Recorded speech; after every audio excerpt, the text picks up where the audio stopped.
और लग्न कुंडली में द्वादश भावगत शुक्र का फल बताने जा रहे हैं। अतः जनस्तनुगे भृगुनंदने भवति कार्यरतः परपंडितः विमलशल्ययुते सदने रतो भवति कौतुकः विधिचेष्टितः।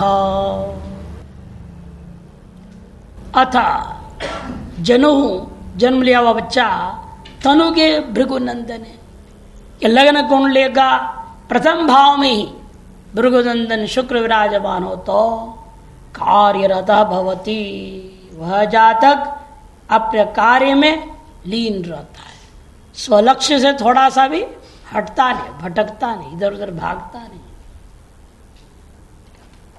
परपंडित निर्तिशय पंडित होगा, इसीलिए हो जो लक्ष्य से डिगता नहीं है वही तो वास्तविक विद्वान होता है। जो भटकते रहता है कभी इधर कभी उधर, कभी ये कभी वो, कभी ऐसा कभी वैसा, लक्ष्य में टिकेगा कैसे उसकी बुद्धि, वो विद्वान नहीं हो पाता है। जो कार्यरत रहेगा वही, और उसके लक्ष्य कार्यभूत वस्तु यदि ब्रह्म विद्या है उसको पाके रहेगा, निरतिशय पंडित होगा। विमल शल्य युते सदने रतौ, और सुंदर शल्य, शल्य का जो अर्थ होता है एक कटेली जो है कांटीला झाड़ी होता है, उसको बोलते हैं, क्या नाम तो बोलते हैं उसका, डंडा होता है जो दान दान दान दान कांटा कांटा कांटा जैसा होता है उसमें। तो एक मछली विशेष का नाम भी है शल्य। तो मछली एक्वेरियम लगा रखा होगा ना, उसमें शल्य नाम की मछली होगी। ऐसे सुंदर घर में विराजमान रहता है सदने रतो, सुंदर कटीली झाड़ियों से युक्त या मछली से युक्त सुसज्जित कहने के अभिप्राय घर में ही वह आसक्त रहता है। भवति कौतुकः, और अनेक प्रकार की कलाबाजियों में अनिच्छा रखने वाला होते हुए भी उसके अंदर आकर्षण रहता है। विधि चेष्टित हो, और भाग्य, विधि मैंने भाग्य, उसके अनुसार कार्य करने वाला होता है। प्रथम भावस्तु शुक्र हो तो उसका प्रभाव है। लग्न से दूसरे भाव में हो तो परधने न धनी धनगे भृगौ भवति योषिति वित्त परो नरः रजत शीस धनी गुणशैशवः कृशतनु सुवचा बहुबालकः। पर धन से द्वितीय भाव में यदि शुक्र हो तो धनगे भृगौ, द्वितीय भाव में यदि शुक्र हो तो मनुष्य दूसरे के धन से धनी होता है, स्वधन से धनी नहीं, दूसरे के धन से धनी होता है। अब यही तो होता है, हमको एक कंपनी बना लेता है आदमी और शेयर मार्केट नाम टांग देता है, और आप लोग उसमें पैसा डालते जाते हैं, और धीरे धीरे वो कंपनी अरबपति कंपनी हो गया। किसके पैसे से हुआ? उसके अपने पैसे कुछ है नहीं, थोड़ा वेबसाइट के लिए खर्च कर दिया है, थोड़ा उसमें नाम चढ़ाने के लिए खर्च कर दिया, मुश्किल से 1-8 लाख रुपए खर्च करके वो अपना सेटअप कर दिया, और एक कमरे में एक ऑफिस बना लिया, अपने ही घर के कमरे में, तो किराए की भी देने की जरूरत नहीं, घर के बाहर बोर्ड टांग देता है, ये 2-4 वीडियो बना दिया और डाल दिया, और लोग शेयर मार्केट उसमें शेयर्स ढेर ढेर ढेर डालते जाते हैं, और करोड़पति अरबपति बनते जाता है, खुद के पैसे से नहीं, दूसरों के पैसे से। और दूसरों ने पैसे हटा लिया तो खाकपति हो जाए, तो शेयर आपने निकाल लिया और कहाँ जाएगा वो? बड़े बड़े कंपनियों को फैल जैसे कि इसी तो करते हैं। सरकार बोलता है जो देखते किसके कितने भाग है, 2/3 भाग उसका पास है, उसे तो अपने शेयर निकाल लो, निकाल दिया उसने, गया कंपनी छुट्टी। अब NDTV खरीद लिया अडानी, कैसे खरीद, डाल दिया उसमें 40% शेयर अपना हो गया, इधर से कर्जा ले उसमें डाल दी, उसका मालिक हो गया। किसी का पैसा बैंक की तरफ कर्जा लिया, वहाँ डाल करके मालिक हो गया। पर धन से धनी होना इसी को कहते, मैंने फ्रॉड आदमी। द्वितीय भाव में, धन में, भाव में शुक्र रहेगा तो ऐसे आदमी बन जाता है। भवती योषिति चित्त परो नरहा, और स्त्रियों को धन दे करके उसी में चित्त लगाए रखने वाला होता है। एवं रजत शीस धनी, चांदी और शीशा इनके व्यापार से धनी होता है। कृषत गुणशैशवा, और बचपन से ही विभिन्न प्रकार के गुणों से युक्त हो जाता है। कृषतनु, अत्यंत दुर्बल शरीर, सुवच्चा, बहु मधुरभाषी, बहुबालक, और अनेक संतान वाला होता है। तृतीय भाव से शुक्र का यह विशेष फल है। सहज मंदिर वर्तिनि भार्गवे, प्रचुर मोह युतो भगिनी युतः, भवति लोचन रोग समन्वितो, धनयुतः प्रियवाक्य सदंबरः। सहज मंदिर वर्तिनी, सहज मंदिर तीसरे भाव, सहज भाव, उसमें वर्तिनी जो भार्गवे, यदि वहां शुक्र महाराज बैठे हो तो प्रचुर मोह युतो, वह प्रचुर मोह माया वाला हो जाता, अधिक मोह माया वाला हो जाता। एवं भगिनी युता, और बहनों से युक्त रहेगा। अधिक भाई नहीं होंगे, बहन ज्यादा होंगे।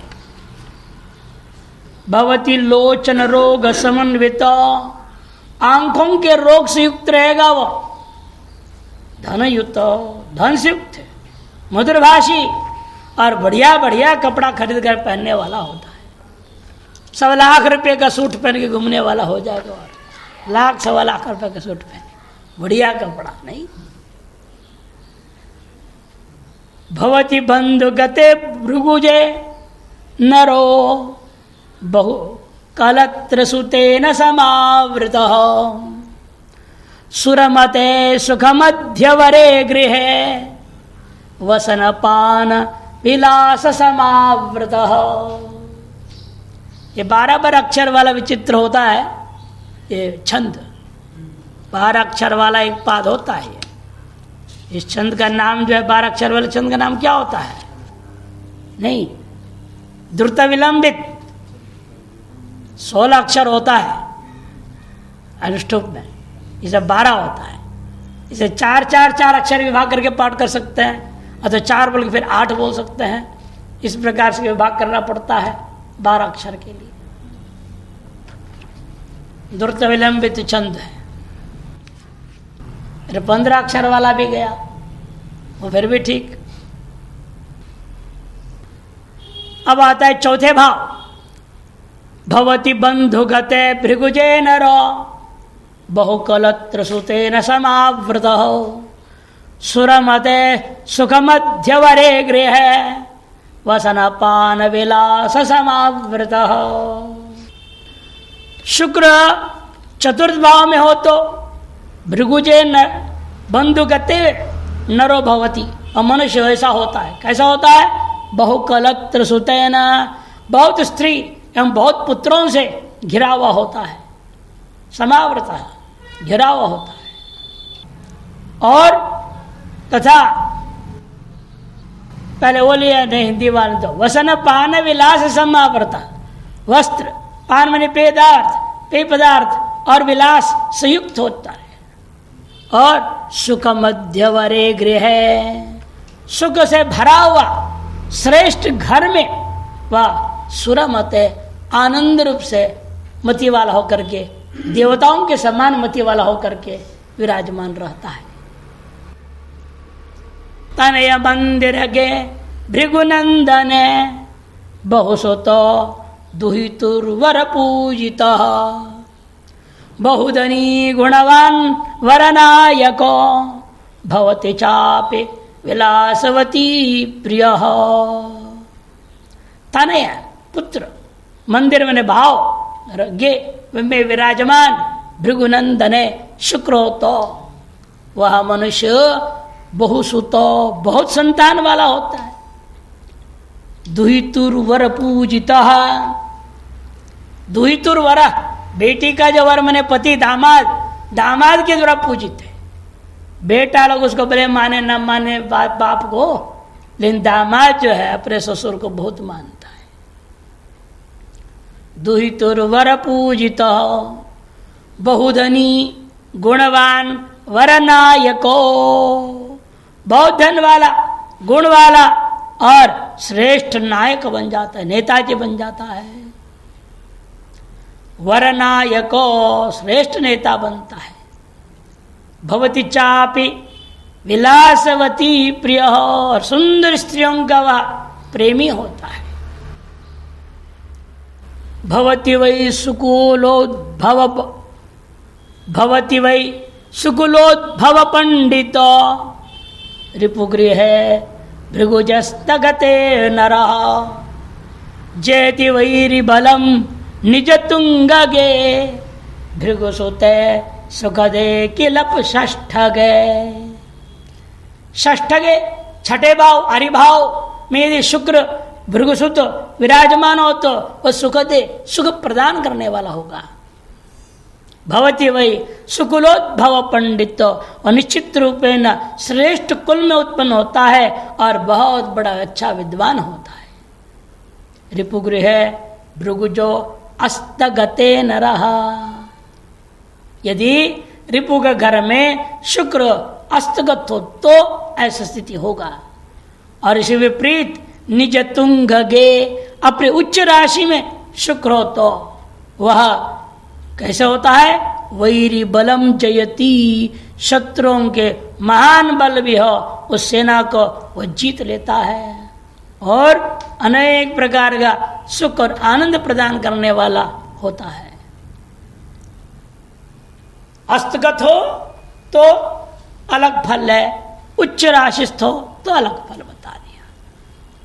युवती मंदिर गे भृगुजे नरो, बहुसुतेन धनेन समन्वित, विमल वंश भव प्रमदापतिर, भवति चारु वपुर मुदित सुखी। युवती मंदिर गे, सप्तम भाव, युवती माने पत्नी, यहाँ तात्पर्य युवती का तो जवान लड़की नहीं, पत्नी, पत्नी भाव, जया भाव, उसमें विराजमान है भृगुजे शुक्र है तो वह न रहा, वह मनुष्य बहुसुतेर धनेन समन्वित, बहुत से पुत्रों और धन से वह युक्त होता है। विमल वंश भव प्रबदापति, और विशुद्ध वंश में, विशुद्ध पवित्र कुल में उत्पन्न कन्या जो होती प्रमदा, उसका वह पति हो जाएगा। चारु वपुर, खुद भी सुंदर शरीर वाला होता है। मुदित हो, सदा प्रसन्न चित्त और भिन्न प्रकार सुख प्राप्त करने वाला होता है, वह सुखी होता है। सप्तम भाव के बाद अष्टम भाव, निधन सद्म गते भृगुजे जनो, विमल धर्म रतो नृप सेवक, भवति मांस प्रिय पृथुलोचनो, निधनमेति चतुर्थ वयस्यपि। अष्टम भाव में निधन सद्म, निधन में मृत्यु, उसका जो घर, सद्म ने घर भाव, उस अष्टम भाव मृत्यु भाव में विराजमान यदि भृगुज तो शुक्र वहां है तो वह नर, वह जन, वह मनुष्य कैसे होता है? विमल धर्म तो पवित्र धर्म में जो है लीन रहता है। नृप सेवक हो, राजा का सेवक या राजकीय कर्मचारी आदि बन जाता है। लेकिन भवति मांस प्रिय, मांस भक्षी होता है। पृथुलोचनो, मोटी मोटी आंखों वाला होता है। निधनमेति चतुर्थ वयस्यपि, तथा वृद्धावस्था में मृत्यु को प्राप्त करने वाला होता है। अर्थात बाल्यावस्था, युवावस्था मृत्यु के योग आने पर भी वो मरता नहीं, मृत्यु तुल्य कष्ट भोगता है, इन मरता नहीं। वृद्धावस्था में जाकर के वो मरने वाला होता है।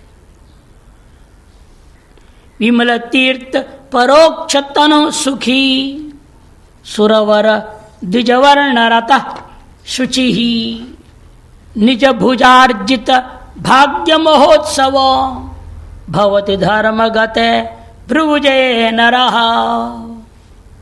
भवति धर्मगते अर्थात धर्म घर, धर्म का घर कौन होता है? नवम भाव भाग्य का घर। धर्म का गते भृगुजे, भृगु पुत्र कौन है? शुक्र। ऐसा नवम भाव में शुक्र बैठा हो तो वह नरवा मनुष्य कैसे होगा? कहते विमल तीर्थ परोक्ष तनु। वह पवित्र तीर्थों की यात्रा करने में हमेशा तत्पर और सुंदर शरीर वाला होता है। परोक्ष तनु माने दूसरों के आंखों को लुभाने वाला, आकर्षित करने वाला शरीर, इतना सुंदर शरीर होता है। हर आदमी देखना चाहता है उसको, ऐसे सुंदर शरीर वाला होता है। सुखी सुखी होता है।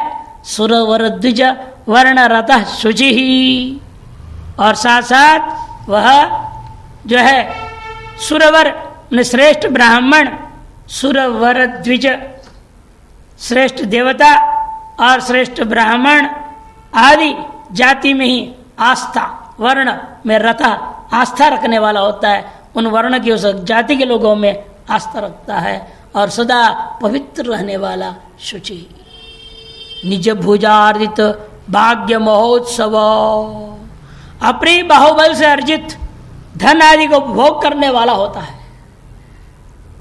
दूसरों से धन लेकर के समिति बना लेते हैं, दूसरों से धन इकट्ठा करते हैं और जगह जगह भंडार वंडार करके अपने नाम कमाते हैं। लोग सोचते यही भंडारा दे रहा है, उसके कोई कौड़ी है नहीं बेचारा। और लोग सोचते ही ये भंडारा दे रहा। ऐसे वहां जाके जहां भंडारा देते ना वहां फ्रॉड काम करता है वो। वैसे पति एक आदमी का था, वो 8,500 रुपये का रसीद काटना था भंडारे का खर्चा का, और उनको बोलते 10,000 का रसीद काटे दो। वो 1,500 किस बात की? वो अगले को दिखाएगा ना, देखो 10,000 रुपये खर्चा हुआ था, 1,500 रुपये अपने जेब में रख लिया। कमीशन, भंडारा कराने का भी कमीशन। कैसी दुनिया हो गई है, लोग कैसे कैसे पैसे कमा रहे हैं, आश्चर्य होता है देख के। इसलिए ऐसा नहीं होता ये व्यक्ति तो अपने पूज बल से धनार्जन करता है, विभिन्न प्रकार का महोत्सव करता है, महान आनंद को प्राप्त करता है। नवम भाव शुक्र का फल है। अब दशम भावस्थ शुक्र का फल बता रहे। दशम मंदिर गे भृगुवंशजे बधिर बंधुयुत सच भोगवान वनगतोपि च राज्य फलम लभेत समर सुंदर वेश समन्वित।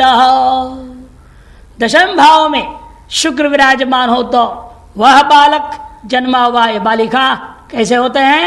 कहते बधिर बंधुयुत, और जात्य का भाई या बहन निश्चित रूपेण बहरा होता है।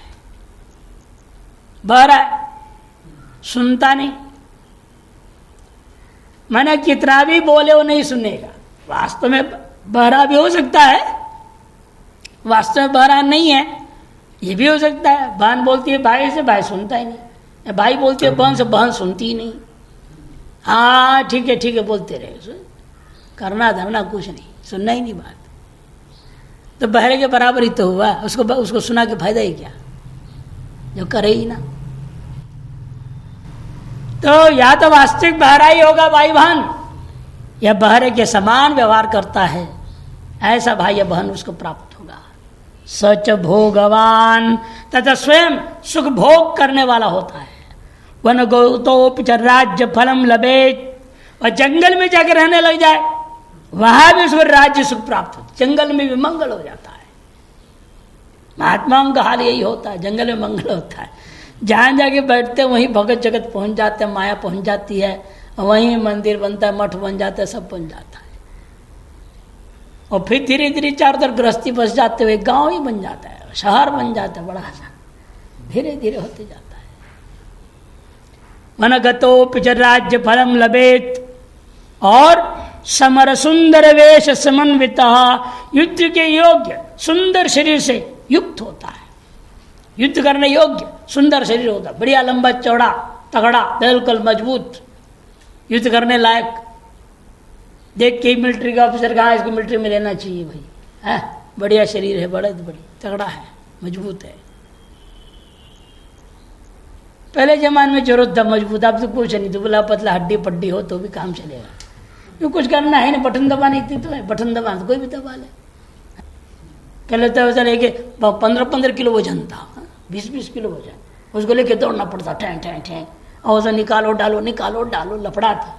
अब कुछ नहीं, एक बटन दबा ठुर भाग रहा है। अब तो कोई भी कर सकता है युद्ध से। पहले तो हड्डा कट्टा तगड़ा मजबूत चाहिए है? दौड़ने भी माहिर हो, चढ़ने में माहिर हो, हर चीज तरह के देखते थे। इसीलिए आजकल भी लेकिन प्रवेश के लिए तो वही सब लगा रखे है, दौड़ना पड़ेगा, सब करना पड़ेगा, बेकार लफड़ा। क्या जरूरत है सब देखने की? अकल ठीक है ये देखना चाहिए, और काम दिया तो उसे सोना नहीं, ये 2 परीक्षा लेना चाहिए। जब काम दिया और क्या कि बटन दबा सो जाए तो क्या बटन दबा, कोई गलत बटन दबा दे तो इधर ही उल्टा आ जाएगा, उल्टा हो जाएगा सब। इसे 2 की परीक्षा होनी चाहिए, ज़्यादा सोने वाला नहीं, ये पक्का होना चाहिए है? और दिमाग ठीक ठाक है, सही सही समझता है। हम बोले कुछ उल्टा समझे कुछ और तो फायदा क्या उसको? आपके दाहिना गोली चलाओ तो बाएं गोली चला देगा, तो फायदा नहीं ना। इसलिए आज के जमाने में 2 खोपड़ी है, एक तो खोपड़ी ठीक ठाक हो और नींद ना हो, ऐसे कम नींद वाला सही सही आदमी चाहिए।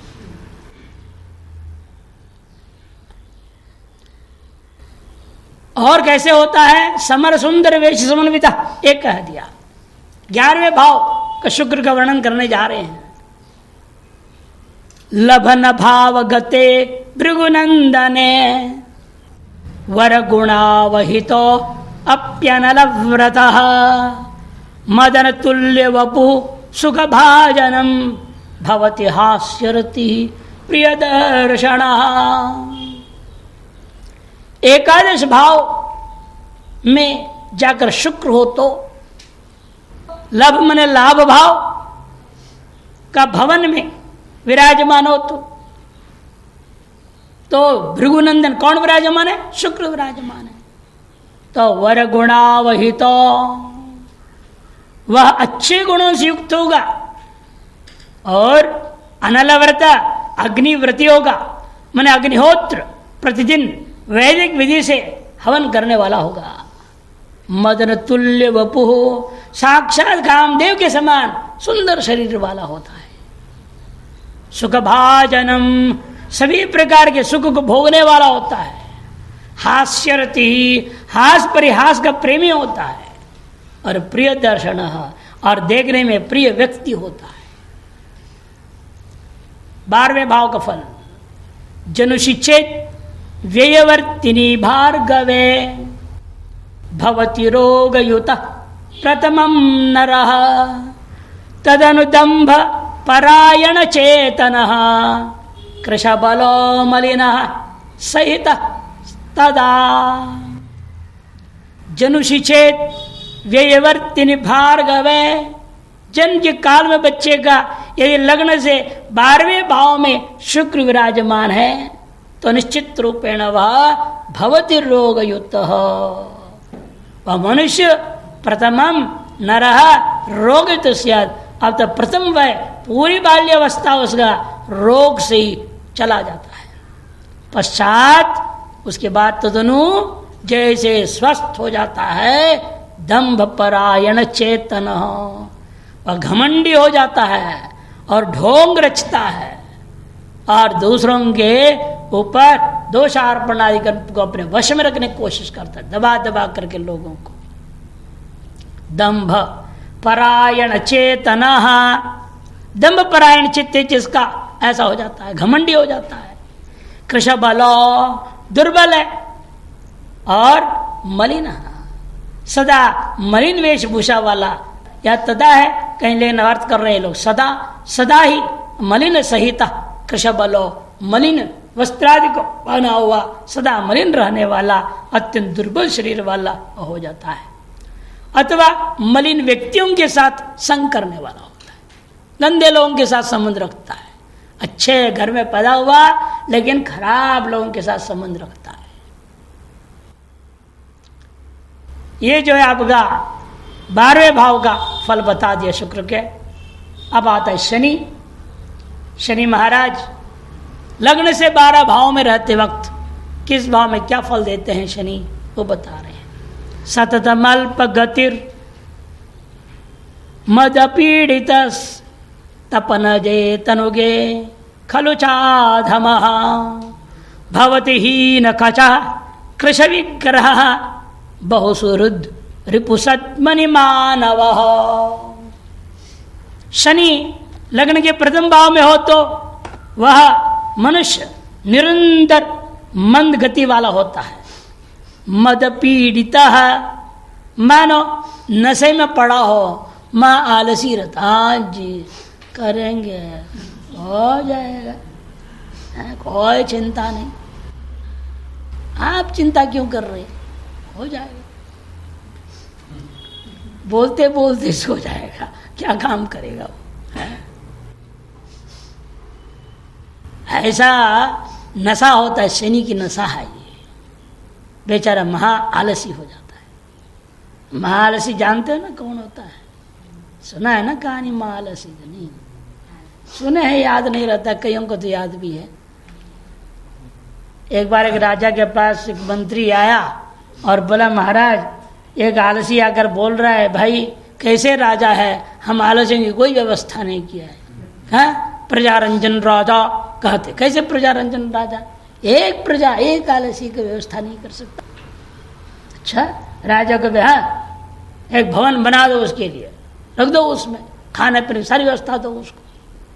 अब देखा नहीं लोगों ने, अरे ये आलसी की तो सारी व्यवस्था मिल गई, तो सबने अपने नाम दर्ज आना शुरू कर दिया, मैं भी आलसी, मैं भी आलसी, मैं भी आलसी, मैं भी आलसी। वो एक भवन भर गया, दूसरा भवन भर गया, तीसरा भवन भर गया, सारा कोष उसी में लग जा रहा है, सब के सब आलसी बन रहे हैं।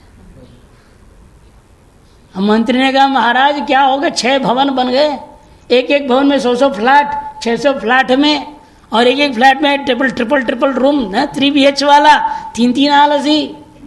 बताओ 2000 से बढ़ता सारे प्रजा तुम्हारे आलसी के मकानों में भवनों में पहुंच गए, और न कोई काम करने वाला, न टैक्स देने वाला, तुम्हारा सारा कोष खत्म हो रहा है, तो क्या करें?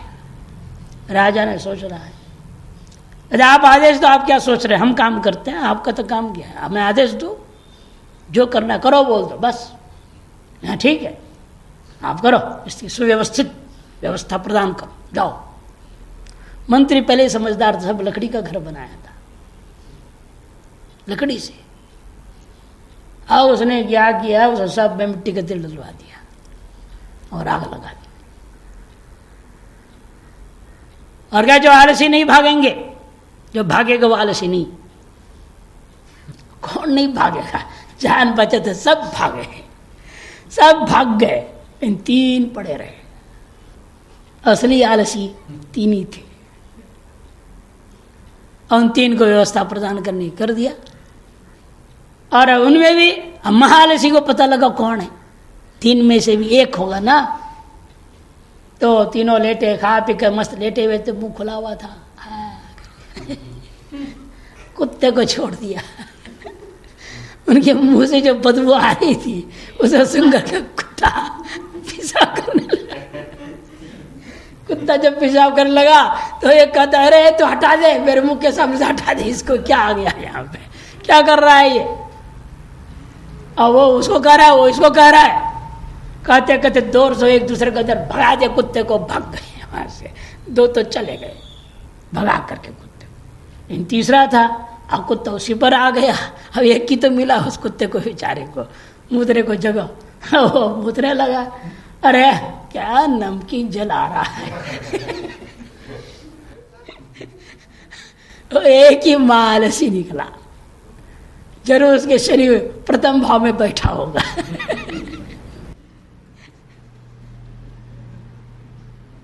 तपन चे तनुगे, तपन में सूर्य, तपन चे तपन का पुत्र, सूर्य का पुत्र शनि जब तनुगे तनु भाव में हो तो खलु ये स्थिति उसकी हो जाती है, और महाआलसी हो जाता है।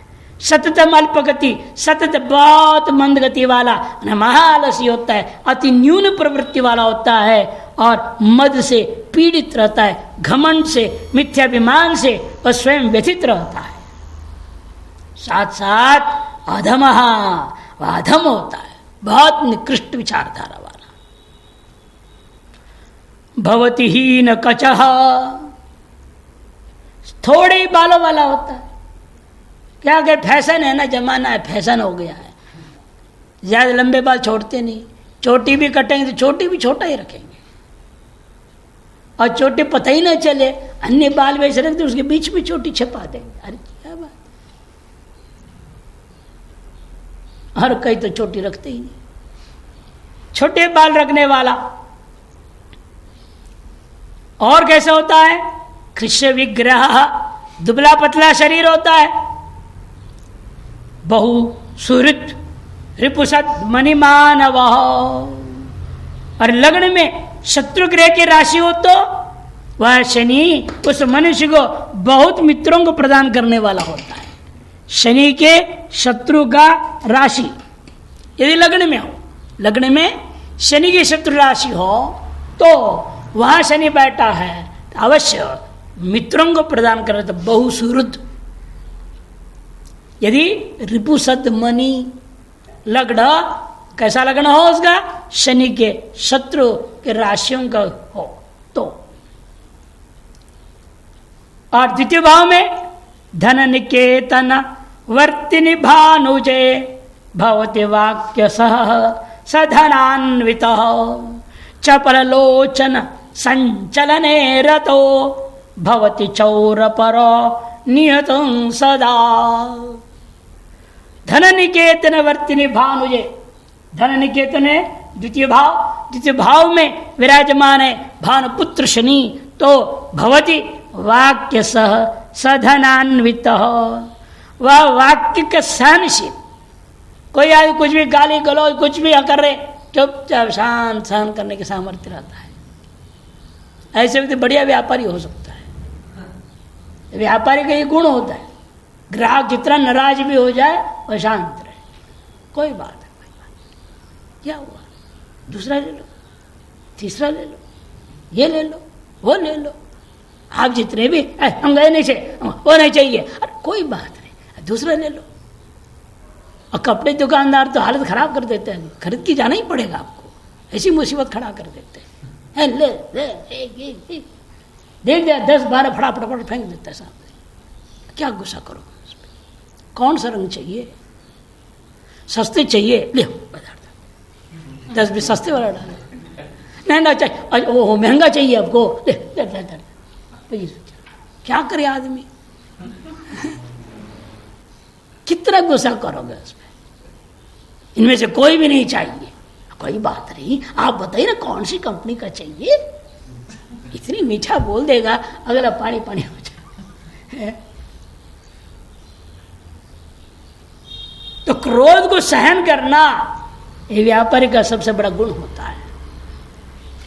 राजा का भी गुण होता है, क्रोध आदि को सहन करता है।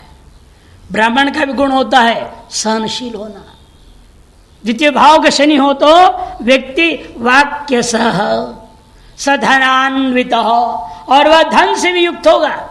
चपल लोचन संचलने रतो, चंचल नेत्रों वाला और धन संग्रह में रत रहता है, हमेशा लगा रहता है, तत्पर रहता है।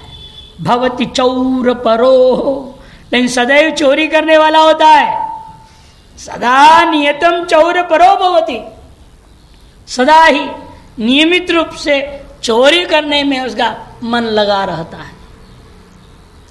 सहज मंदिर गे तपनात्मजे भवति सर्वसहो दरनाशगः तदनुकूल नृपेण समो नरः समुतपुत्र कलत्र समन्विता।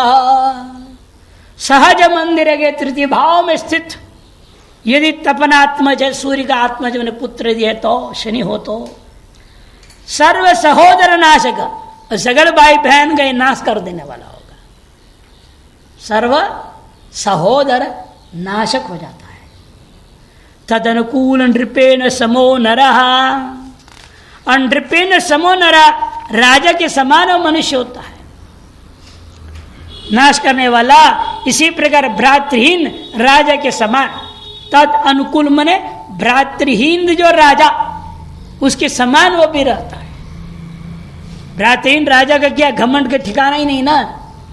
अब 2-4 भाई हो राजा का, तब उसको डर रहता है हमेशा, अरे मेरे को मार के ना बैठ जाए राजगद्दी में, बड़ा संभल के चलता है।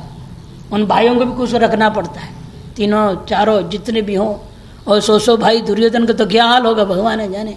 सब 99 भाइयों को खुश रखना पड़ता है, नहीं तो 99 मिलकर उसको मार डालते, खुद बैठ जाते राजा कोई ना कोई।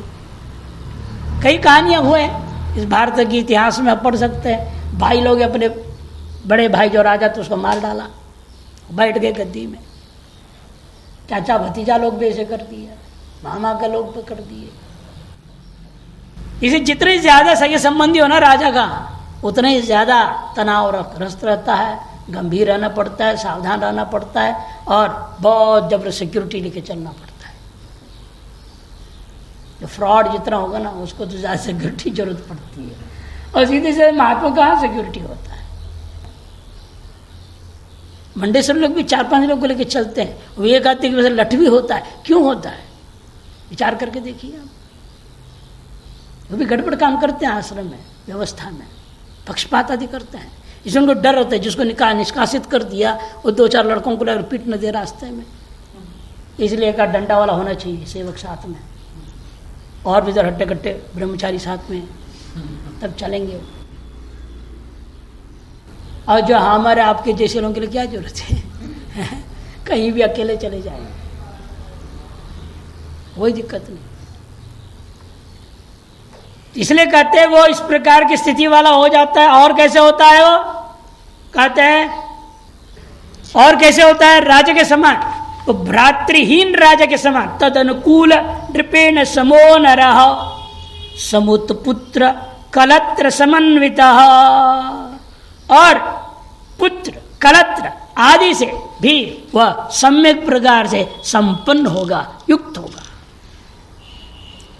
बंधुस्थितो भानुसुतो नराणाम करोति बंधोर निधनंच रोगी स्त्री पुत्र भृत्येन विनाकृतश्च ग्रामांतरे चा सुखद सवक्री।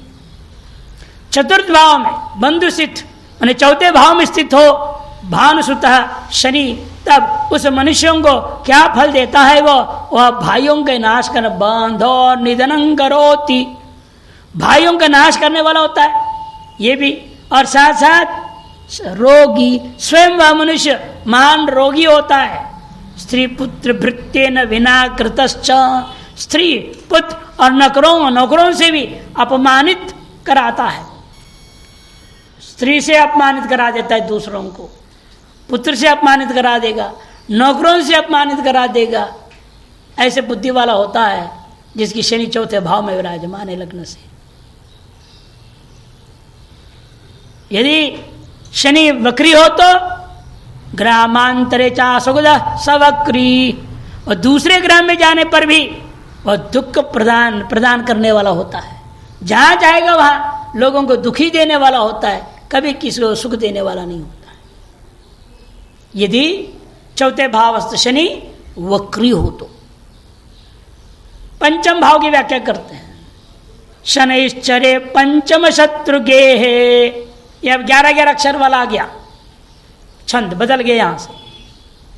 शनैश्चर्य पंचम शत्रुगे है पुत्रार्थहीनो भवति ह दुःखम तुंगे निजे मित्र गृहे च पंगौ पुत्रैक भागी भवतीति कश्चित्।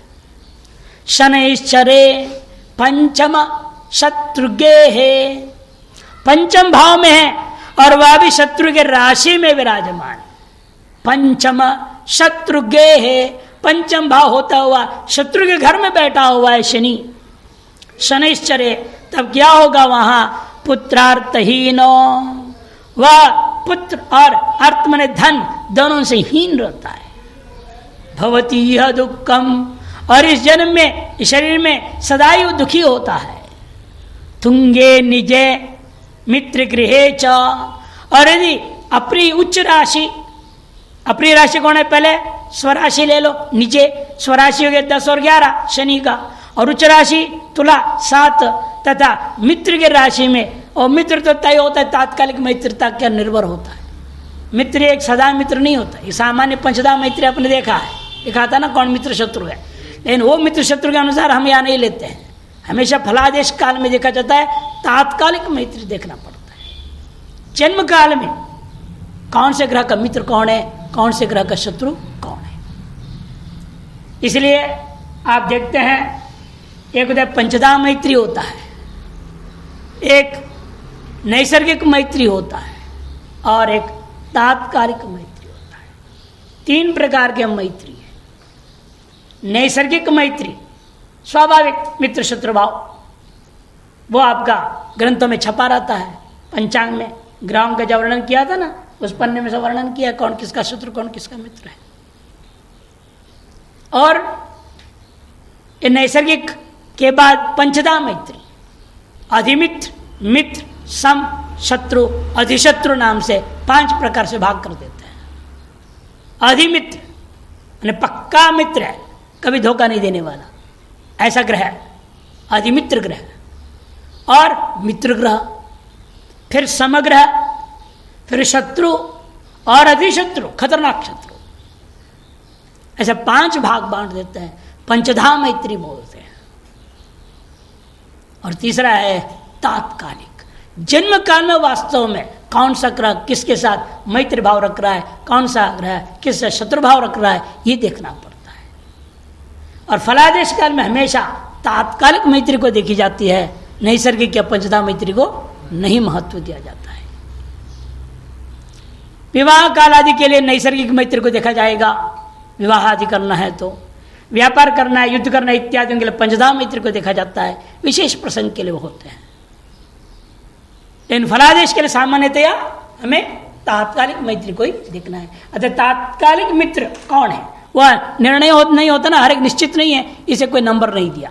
स्वराशि हो गया शनि का मकर और कुंभ 10 और 11, और उच्च राशि हो गया उसका 7 माने तुला, और मित्र राशि की राशि में शनि हो तो वह एक पुत्र वाला ही होता है, केवल एक पुत्र होता है, ऐसा कश्चित आचार्य मते कुछ आचार्यों का मत है।